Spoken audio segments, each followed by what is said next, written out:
শান্তিনিকেতন থানার অন্তর্গত আজ দুপুর ৩টে নাগাদ বিশ্বভারতী নতুন ভারপ্রাপ্ত উপাচার্য পদে যোগদান করলেন বিশ্ববিদ্যালয়ের পল্লী সংগঠন বিভাগের অধ্যক্ষ অরবিন্দ মণ্ডল। গত বছর নভেম্বর মাসে স্থায়ী উপাচার্যের পদ থেকে অবসর নেন বিতর্কিত বিদ্যুৎ চক্রবর্তী।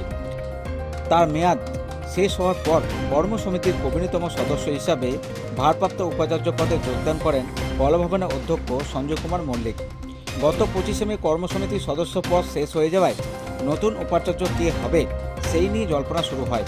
তবে কেন্দ্রীয় শিক্ষা মন্ত্রকের নির্দেশ অনুযায়ী এ যাবৎ সেই পদ সামলেছিলেন সঞ্জয়বাবু।